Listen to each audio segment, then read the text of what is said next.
Ça s'est passé chez mes parents sur leur vieille propriété, au milieu de nulle part, dans le Midwest. Leur maison est littéralement en face d'un vieux cimetière abandonné. Il y a toujours eu des trucs étranges dans le coin, des reflets d'yeux bizarres, des formes dans le cimetière, des voix, du chant, des mouvements tout autour de la limite de la propriété la nuit. Je sais que ça paraît fou, mais avec le temps, on s'y était habitué. Quand quelque chose de nouveau arrivait, on se le racontait puis on passait à autre chose. Un soir, on est rentré tard de la ville vers 1h du matin. En sortant de la voiture, on entend des coyotes près de la grange. Je fonce dans la maison, j'attrape ma carabine pour nuisible et je cours vers la grange. Mes parents avaient perdu 3 agneaux cette année-là. Ils étaient bien décidés à ce que ça n'arrive plus. Je sprintais les 100 mètres jusqu'au bâtiment quand une alarme intérieure s'est déclenchée. Un truc clochait. Je ralentis et je remarque que les moutons sont éparpillés partout. Aucun n'a l'air effrayé ou nerveux. Normalement, quand les coyotes sont si proches, ils se regroupent tous dans la grange.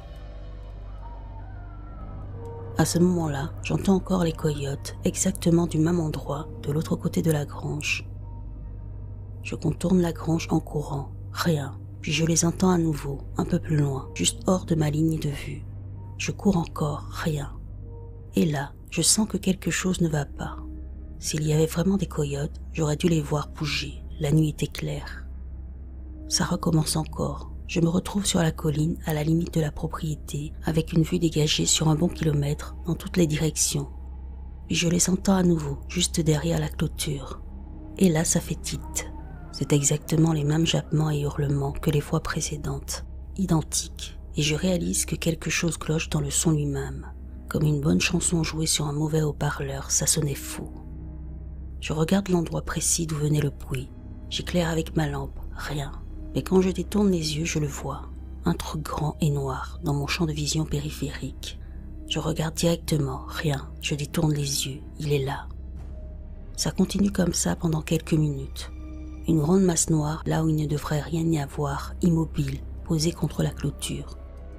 Puis d'un coup, tous les poils de mon corps se dressent. Je sais qu'il sait que je le vois. Et là, je décide de viser le poteau de clôture à sa droite, puis de tirer légèrement à gauche, là où il se trouve. Au moment où j'aligne mon tir, une voix glaciale, terrifiante résonne dans ma tête. Tire et on te tue. C'est tout. J'ai déguerpi, j'ai levé mon fusil, j'ai reculé en descendant la colline. À mi-chemin, j'ai sprinté jusqu'à la maison. Le lendemain matin, des amis et moi sommes allés voir l'endroit où je l'avais vu. Et là, dans l'herbe, c'était écrasé, piétiné, avec ce qui ressemblait à des grandes empreintes. Je ne sais pas ce que c'était, mais je n'ai aucune envie de retomber dessus un jour.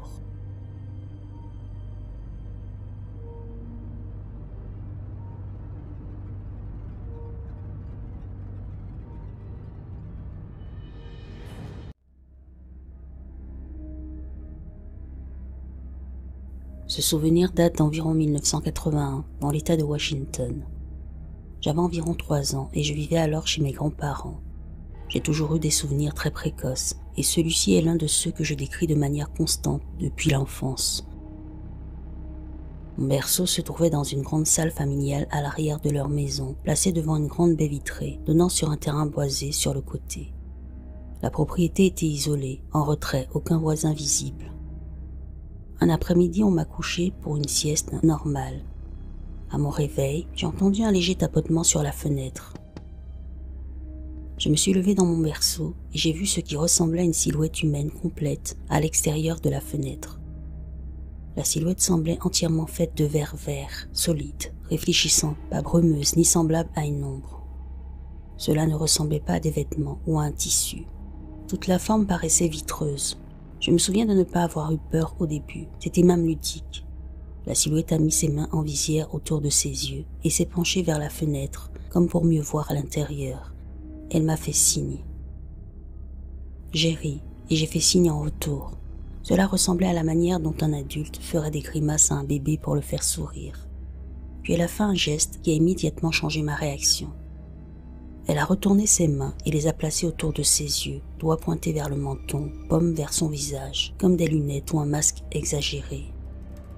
Au moment exact où elle a fait ça, j'ai ressenti une terreur instantanée, pas une peur progressive, une panique soudaine écrasante. J'ai commencé à hurler de manière hystérique. Ma grand-mère a accouru parce que je pleurais tellement que j'avais du mal à respirer. Quand j'ai montré la fenêtre du doigt, il n'y avait plus rien.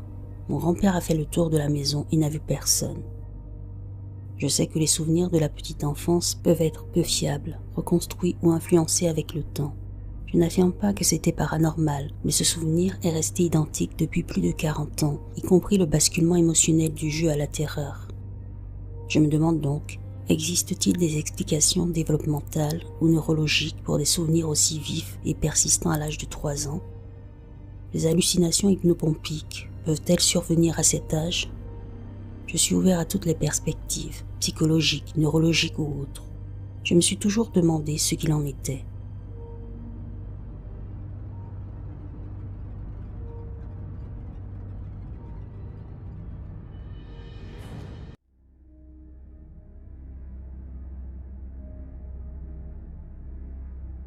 Je n'oublierai jamais cette nuit où j'étais assis sur le porche devant mon ancienne maison. Il y avait un chemin principal juste en face et à côté de mon appartement, un escalier descendait jusqu'au début du chemin. Donc, si je suis assis sur mon porche, sur ma droite, je vois la fin des escaliers et le début du chemin. Si je tourne un peu plus vers la gauche, je vois encore le chemin, mais il est en pente, donc il commence à descendre. Et si je regarde droit devant moi, il y a des buissons. Voilà pour le décor. Donc, un soir, j'étais assis sur mon porche, comme d'habitude. Je suis toujours attentif à mon environnement. Alors avant de regarder mon téléphone, je jette un œil pour voir si quelqu'un est dans les parages ou descend les escaliers. Je regarde, personne. Je baisse les yeux vers mon téléphone, je le déverrouille, j'ouvre mes mails, et juste avant de lire celui que j'attendais depuis un moment, je relève la tête, et je vois quelqu'un debout sur le chemin. Pas à ma droite, mais pas non plus juste en face de moi. Il est juste là, immobile, comme quelqu'un qui s'arrête pour lire un message. Il n'y a personne d'autre autour, personne derrière lui, personne devant lui, rien. Et il fait tellement silencieux qu'on pourrait entendre une épingle tomber. Je me dis, ok, il regarde peut-être son téléphone, mais plus je le regarde, plus un sentiment d'incertitude grandit en moi. D'abord, il est trop immobile, comme une statue. Ses bras ne bougent pas, sa tête ne bouge pas, rien. Il porte un jean bleu, un t-shirt blanc. J'essaie de voir si c'est un homme ou une femme, mais je n'arrive même pas à distinguer sa peau. C'est comme s'il n'y avait aucune couleur. Tout ce que je vois, c'est quelqu'un ou quelque chose debout là, avec des vêtements mais sans peau visible. J'essaie de regarder sa tête pour voir ses cheveux, mais c'est tellement sombre que je n'arrive à rien distinguer. Il est là, immobile, pendant que je l'observe en essayant de ne pas faire de bruit. Je tente de me lever pour mieux voir, et là, ça devient encore plus flippant. J'essaie d'avoir une meilleure vue, mais ce mauvais pressentiment ne fait que grandir. Mon intuition me hurle « Rentre, éloigne-toi, rentre ». Alors je le fais. Tout ça a duré moins de 5 minutes. Je rentre, je verrouille la porte et aussitôt je regarde par la fenêtre pour voir s'il est encore là, et il a disparu. Je me rappelle que j'avais installé des caméras dans les fenêtres avant, quelques jours plus tôt. Je me dis, peut-être que je l'ai filmé. La caméra était orientée exactement dans sa direction, donc si elle l'a capté, ce serait l'angle parfait. Je vérifie et devine quoi? La caméra n'a pas enregistré le moment où cette personne étrange était là. Elle a enregistré juste avant, puis juste après. Toute la période où j'étais dehors n'a pas été filmée. Je n'ai rien touché, rien déplacé. Il n'y a aucune raison pour que les caméras n'aient pas capté ça. Encore aujourd'hui, je ne sais pas qui c'était. Heureusement, on a déménagé de là il y a quelques années.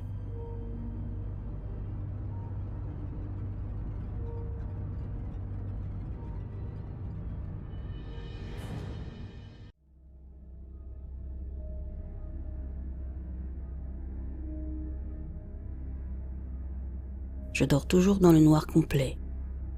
Avant, je laissais toujours la porte de ma chambre ouverte. Après tout, pourquoi l'aurais-je fermée?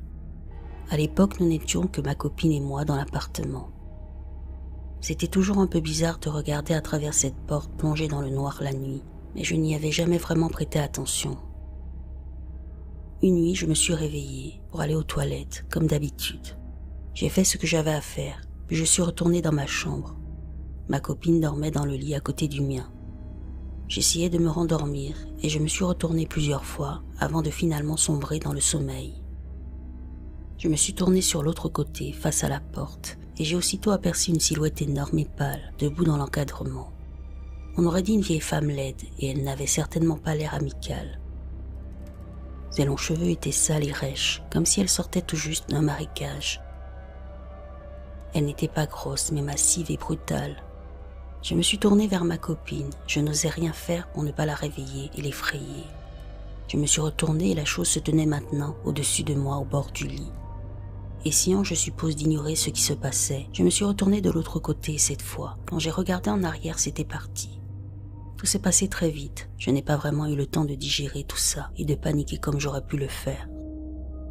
La seule chose que j'ai trouvée qui pourrait correspondre à ça, c'est une sorcière. Un ami m'a dit que c'était un esprit maléfique, mais franchement, je n'en sais rien. Peut-être que j'ai tout imaginé ou même rêvé. Je me suis levée pour uriner, donc j'étais bien réveillée à ce moment-là. Ensuite, ma chambre et tout ce qui m'entourait était exactement comme dans la réalité. D'habitude, l'environnement a tendance à changer pendant les rêves. Je n'ai jamais fait de rêve qui y ressemble de près ou de loin, ni vécu d'autres expériences paranormales de ce genre depuis. Cela fait des années maintenant, et depuis cette nuit-là, je n'ai plus jamais laissé la porte ouverte pour me coucher.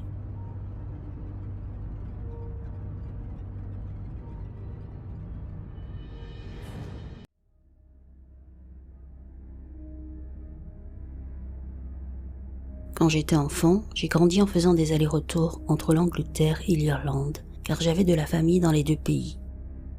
Peu importe où je vivais à ce moment-là, une chose ne changeait jamais. On m'emmenait toujours visiter un château. J'en ai vu tellement durant mon enfance que je ne pourrais même pas tous les compter. La plupart des châteaux que j'ai vus en Angleterre, c'était avec mes grands-parents, mais une fois revenu vivre en Irlande, ces visites ont été remplacées par ce que mon père appelait du castle hunting. Je n'aimais pas vraiment ces sorties avec lui, surtout parce que les châteaux qu'on allait voir étaient très petits et peu impressionnants comparés aux grands châteaux bien conservés que j'avais vus en Angleterre. En réalité, les châteaux qu'on visitait en Irlande n'en étaient même pas vraiment, c'étaient plutôt des maisons fortifiées du XVIe siècle. Il existe de magnifiques châteaux en Irlande, mais le problème, c'est qu'ils sont soit privés, soit envahis de touristes. Alors mon père préférait trouver des ruines plus méconnues, perdues dans la campagne. En cherchant sur internet, mon père avait trouvé l'un de ces châteaux oubliés, quelque part près de la frontière, entre l'Ulster et Munster. Je ne me souviens plus du comté ni même de la province. Après 1 heure de route, nous sommes arrivés devant un petit champ de vaches ou de moutons, au milieu de nulle part. On s'est arrêté parce que le château que nous cherchons se trouvait justement à l'intérieur de ce champ. Contrairement aux autres châteaux que nous avions vus, celui-ci n'était clairement pas une simple maison fortifiée.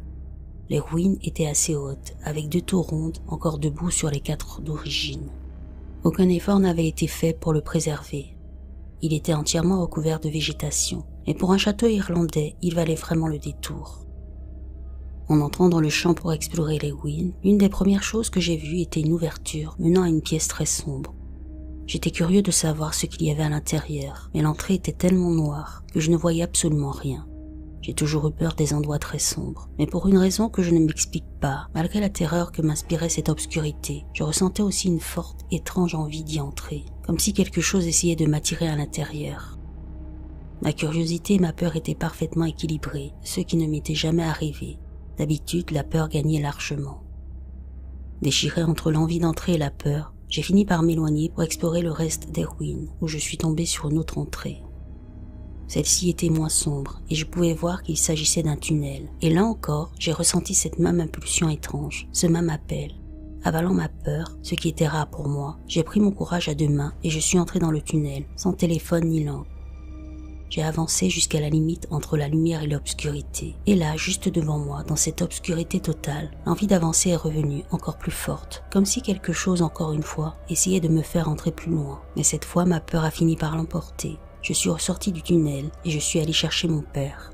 Je lui ai parlé du tunnel et il y est entré avec sa lampe torche. Depuis l'extérieur, je pouvais voir la lumière de sa lampe balayer l'intérieur. Mais au lieu d'avancer plus loin, comme je m'y attendais, il est ressorti presque aussitôt. Quand je lui ai demandé pourquoi, il n'avait pas continué, il m'a dit qu'à l'endroit précis où commençait l'obscurité, il y avait un trou profond avec des pierres et des briques pointues au fond. Cette révélation m'a glacé. Quelques minutes plus tôt, j'étais à 2 doigts d'avancer dans cette obscurité, littéralement au bord de ce trou. Si j'avais cédé à cette sensation étrange qui me poussait à entrer, je serais très probablement tombé dedans. Après avoir exploré encore un peu, nous sommes retournés à la voiture. Sur le chemin du retour, j'ai demandé à mon père s'il avait exploré la première entrée, celle qui m'avait tant attiré. Je dois préciser que mon père est un ancien militaire et je ne l'ai jamais connu peureux. Quand je lui ai demandé s'il était entré dans cette pièce sombre, il m'a répondu qu'il avait eu trop peur, même avec une lampe torche. C'est le même homme qui grimpe sur notre toit sans équipement pour repeindre la cheminée. Comme je l'ai dit, j'ai visité énormément de châteaux au Royaume-Uni et en Irlande, et beaucoup avaient des pièces sombres et inquiétantes, mais celui-ci m'a attiré et terrifié, d'une manière que je n'avais jamais ressentie ailleurs. J'ai vraiment eu l'impression que quelque chose essayait de me faire entrer dans cette ouverture obscure, et si c'était le cas, est-ce que cette chose voulait me faire tomber dans le trou? C'est une question que je me suis posée des dizaines de fois, mais peut-être que ce n'était rien du tout. Avant de terminer, je dois préciser que j'ai essayé de retrouver le nom et l'emplacement de ce château. J'ai cherché sur plusieurs sites répertoriant les châteaux méconnus d'Irlande, mais aucun ne correspondait. J'ai demandé récemment à mon père, mais comme ça remonte à plusieurs années, il ne s'en souvient plus.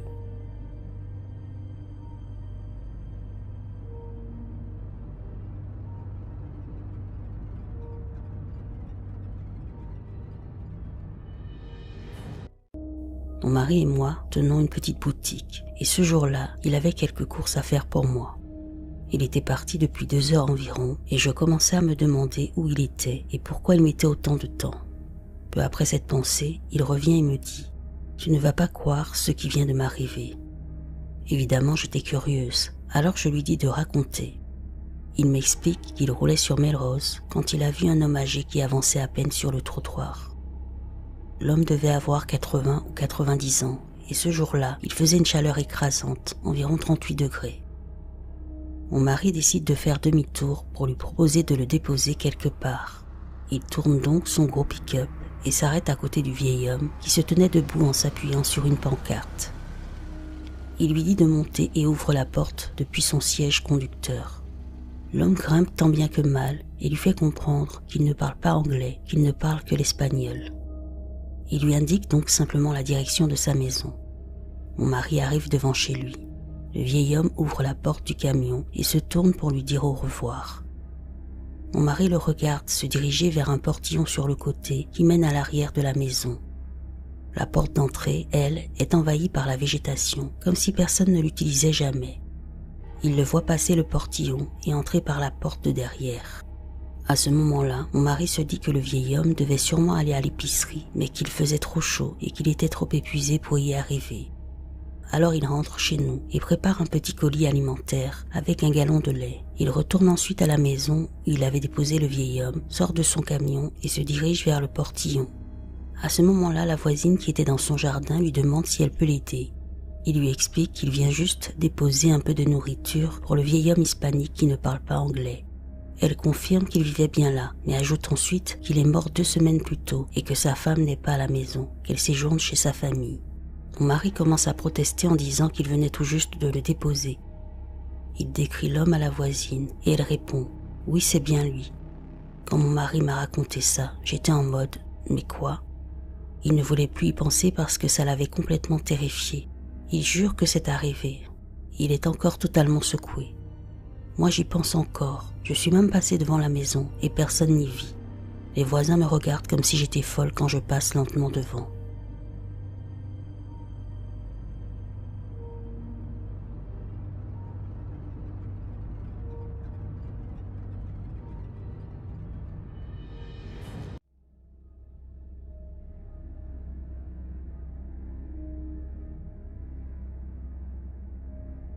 Je vais faire de mon mieux pour expliquer cette histoire clairement. Ça s'est passé il y a quelques années, mais de temps en temps, j'y repense et je reste bloqué dessus parce que je n'arrive vraiment pas à comprendre ce que c'était. Un été, j'étais chez un ami, plus précisément dans la ferme de sa famille qui se trouve en pleine montagne. Les premiers jours étaient super. On explorait des fermes abandonnées dans les environs, on se promenait et on se persuadait que tout pouvait être paranormal. Eh bien, les 2 derniers jours, les choses ont changé. La veille de notre retour, tout le monde dans la maison sauf moi a soudain commencé à se sentir mal. Ce soir-là, ils ont tous commencé à se plaindre de violentes douleurs à l'estomac, de vomissements et ils voulaient partir. Mais comme il était très tard et que la ferme était en montagne, on ne pouvait pas partir. Donc les parents de mon ami ont décidé qu'on resterait pour la nuit et qu'on rentrerait le lendemain matin. Le lendemain pourtant, tout le monde allait bien, comme si rien ne s'était passé. Alors comme des enfants typiques, mon ami et moi avons demandé si on pouvait rester un peu plus longtemps puisque tout le monde semblait aller bien. On a convaincu ses parents et on est resté jusqu'en début d'après-midi. Quand on est retourné à la ferme, on a commencé à se préparer pour partir tant qu'il faisait encore jour. Mais une fois de plus, tout le monde, sauf moi, s'est remis à se plaindre de fortes douleurs à l'estomac. Ses parents ont donc dit qu'ils ne se sentaient pas capables de conduire à cause de la douleur et qu'on resterait une nuit de plus, ou du moins jusqu'à ce qu'ils se sentent mieux. Quand la nuit est tombée, mon ami et sa sœur ont commencé à beaucoup pleurer parce qu'ils avaient peur, même s'ils ne savaient pas vraiment pourquoi. Ils disaient qu'ils avaient un mauvais pressentiment et qu'ils voulaient rentrer chez eux. Pendant ce temps, les parents continuaient de se plaindre de terribles douleurs à l'estomac. Comme la situation devenait vraiment mauvaise, malgré la nuit et malgré la douleur, ses parents ont décidé de partir quand même et de rentrer. C'est là que la partie étrange arrive. Une fois dans la voiture, nous avons tous remarqué que sur la montagne à notre gauche, très très haut, il y avait une silhouette humanoïde qui de loin ressemblait presque à un bonhomme bâton. Elle était entièrement illuminée par une lumière jaune très forte et elle nous faisait signe de la main. Nous l'avons tous vue, nous avons tous ressenti une peur extrême et les parents de mon ami ont accéléré pour rentrer chez nous. Après avoir parcouru quelques kilomètres, plus personne ne ressentait rien. Tout le monde allait bien, comme si rien ne s'était passé. Je me demande encore qu'est-ce que c'était. Est-ce que ça me faisait signe à moi ou à nous tous? J'étais le seul à ne jamais être tombé malade pendant ces vacances et je n'ai jamais rien ressenti ou remarqué d'étrange.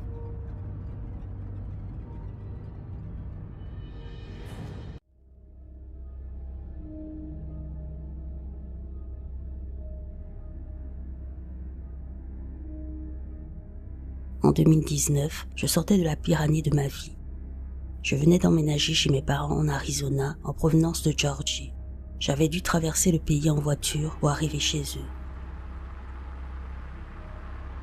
Sans entrer dans les détails, j'ai toujours éprouvé un sentiment étrange à propos de cette maison. C'était un endroit profondément inquiétant pour une raison que j'ignore. Un soir, ma famille, ma mère, mon père, ma sœur et moi entrions de dîner.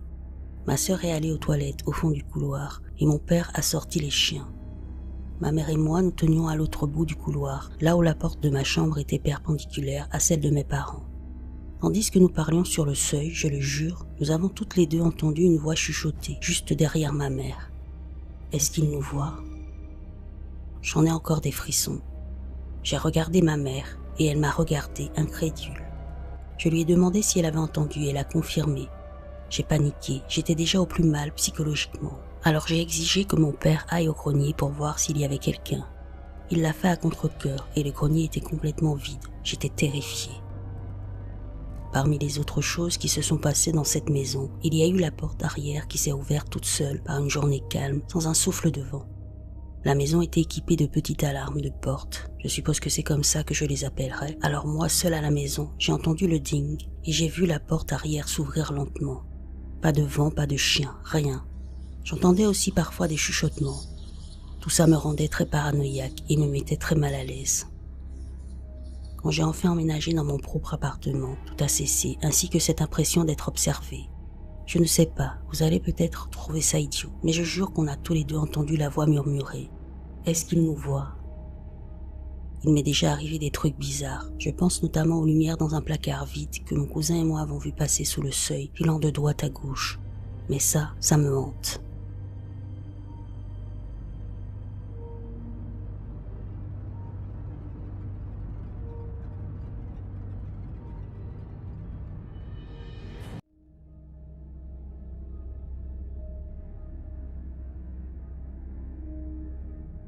J'avais environ 9 ans et je vivais au Suriname. À l'époque, et c'est probablement encore vrai aujourd'hui, c'était un pays pauvre avec une seule grande ville, et le reste était très rural. Nous vivions dans l'une de ces zones rurales qu'on ne peut même pas appeler une ville, avec notre voisin le plus proche juste en face de notre maison et le suivant à des kilomètres. Nous vivions aussi juste à côté de la forêt tropicale. Il n'y avait aucune raison pour que quelqu'un passe par chez nous. Il n'y avait qu'une route en terre, des buissons et des arbres tout autour. Nous n'avions pas de télévision ni aucun divertissement à la maison.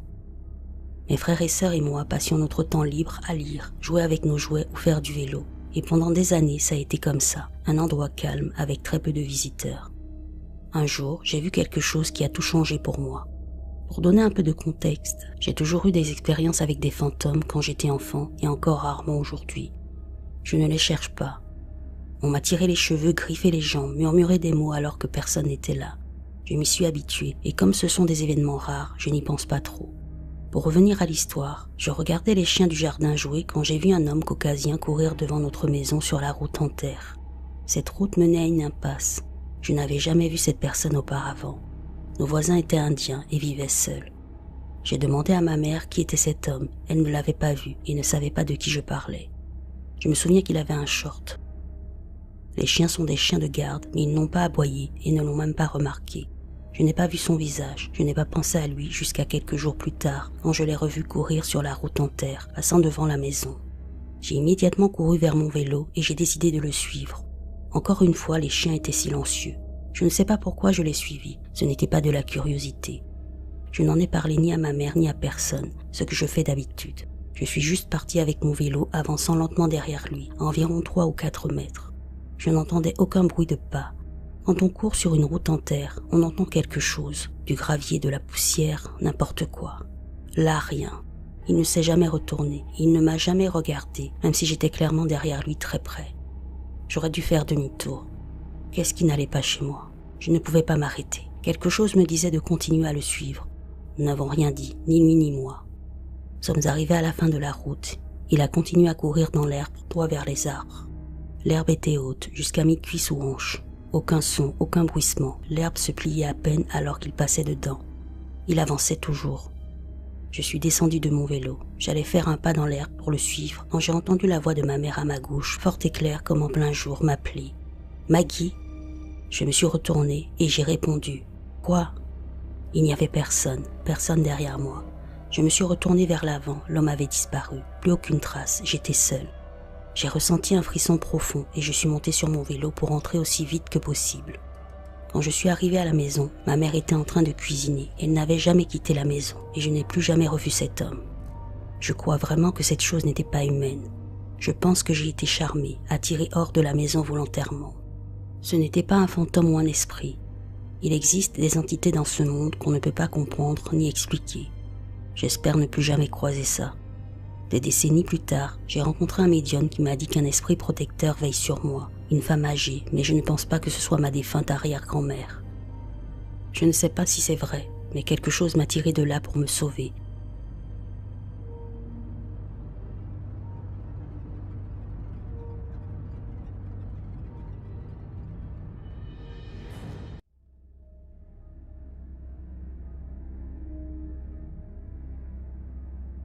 Ça m'est arrivé il y a plus de 35 ans.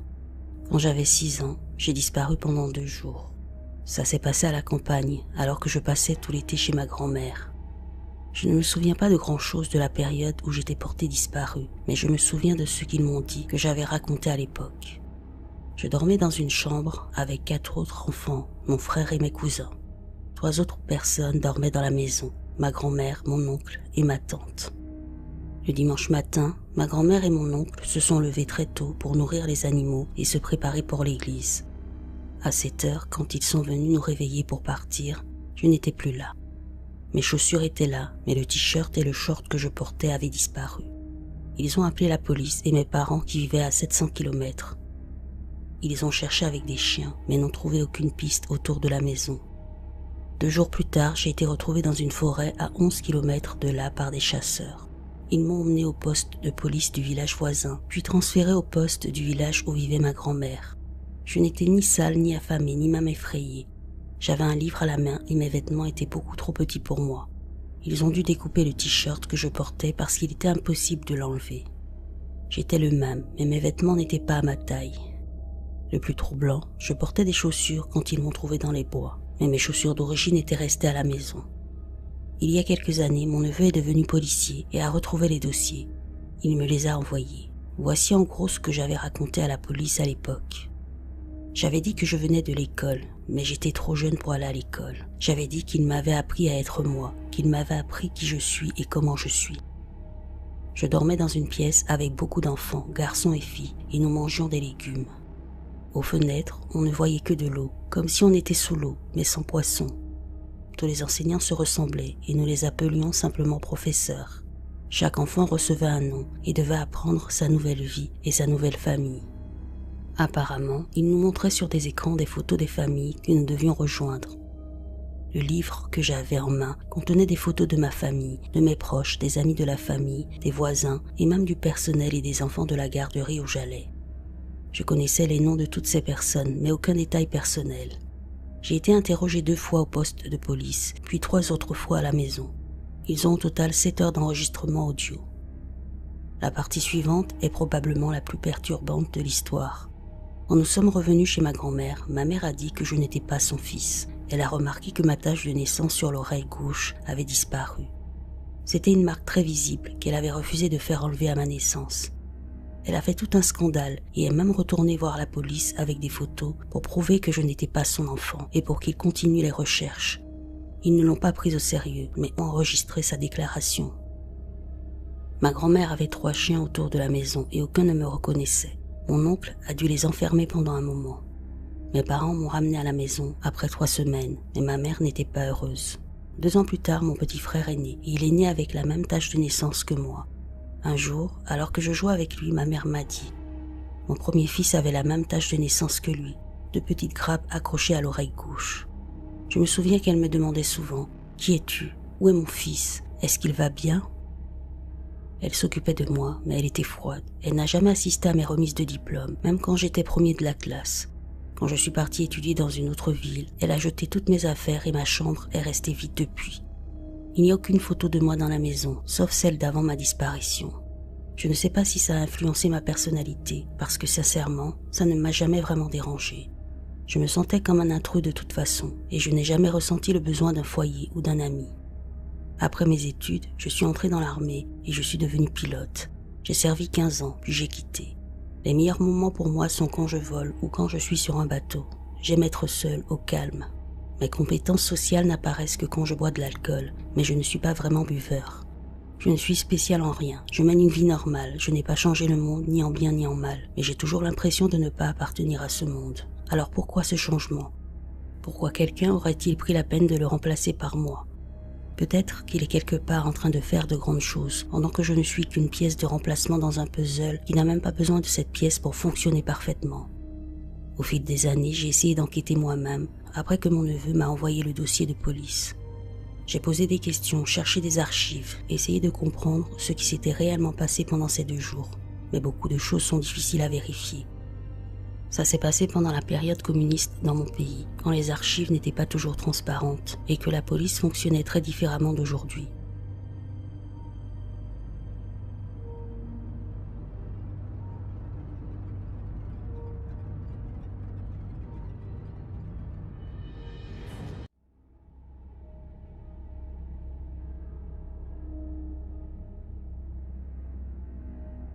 Je suis une femme portoricaine de 21 ans. Au début, je ne pensais pas que cette expérience était si effrayante, mais après la nuit dernière, je ne suis plus aussi sûre. Je vis avec ma mère, 56 ans, ma fille 1 an, et jusqu'à récemment mon grand-père 79 ans. Il est décédé il y a 2 semaines et 2 jours. Cette situation de vie est temporaire pendant que mon partenaire et moi cherchons un appartement, ce qui n'est pas facile en ce moment. Hier soir, vers 22h, j'étais dans ma chambre en train de me maquiller pour filmer et prendre des photos pour mon copain. Pendant que je me préparais, j'ai entendu des pas venant de ce qui était autrefois la chambre de mon grand-père. Sa chambre est juste en face de la mienne, à même pas 1,5 mètre de ma porte. Les pas étaient lents, traînants, exactement comme les siens.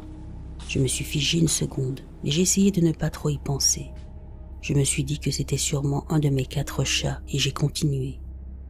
Pour donner un peu de contexte, ces derniers jours, ma mère se plaint que sa porte se verrouille toute seule et qu'elle a l'impression d'être observée. Je lui ai dit qu'elle était juste parano. Quand ma grand-mère est décédée en 2023, on avait vécu des choses similaires. On entendait sa canne taper sur le sol en bois tard le soir. Mon copain jure même avoir entendu une femme dans la cuisine dire « Personne ne m'apprécie dans cette maison ». Le plus étrange, c'est qu'il n'avait jamais rencontré ma grand-mère. Quand il nous a répété exactement ce que la voix avait dit, ma mère et moi nous nous sommes regardés. C'était une phrase qu'elle disait tout le temps quand on n'aimait pas sa cuisine. Donc oui, j'ai déjà vécu des trucs bizarres, mais j'ai toujours trouvé une explication, jusqu'à hier soir. Vers minuit, presque 1h du matin, j'ai éteint la clim et la télé parce que le bruit commençait à me submerger.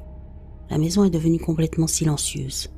J'étais seule avec ma fille et j'essayais de la faire dormir. Je la grondais doucement en lui disant qu'il était tard et qu'elle devrait déjà être couchée. C'est là que j'ai entendu mon deuxième prénom, assez fort, juste devant ma porte.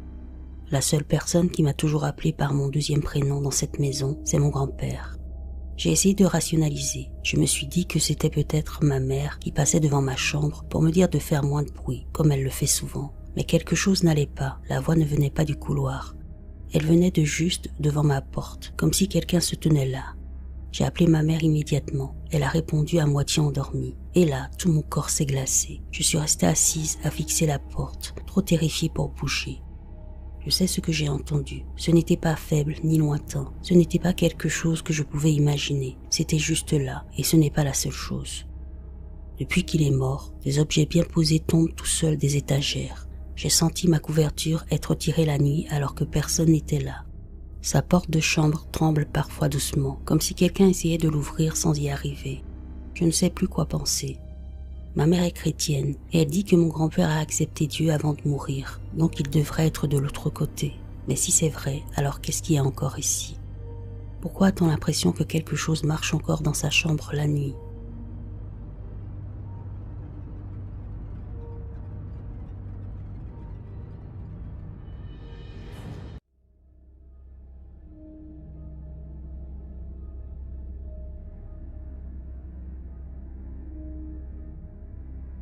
Il y a environ 6 ans, ma femme et moi avons emménagé dans une maison où nous avons vécu pendant environ 3 ans.